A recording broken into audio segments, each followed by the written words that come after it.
Soy Juan Manuel Pouso, soy supervisor de servicios a bordo en el buque Martín y Soler.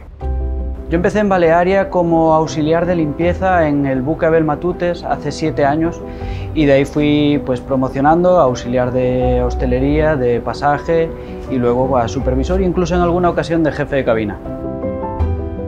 Durante 3 meses o un poquito más a veces convivimos aquí y esta es nuestra casa. Es un sistema de trabajo y de vida que nadie entiende hasta que no lo vive y que a mí me encanta este tipo de vida. Llevo 7 años que me ha picado el gusanillo y no lo cambio. Como supervisor tengo la ventaja de que convives con todos los departamentos y con los propios pasajeros y nos encargamos del bienestar de todos.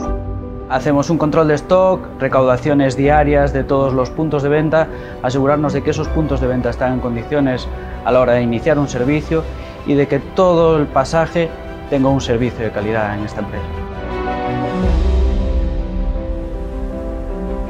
El mar te da libertad y ves las vistas estas maravillosas que tenemos ahora y te da una tranquilidad y una paz que no encuentras en ningún otro trabajo.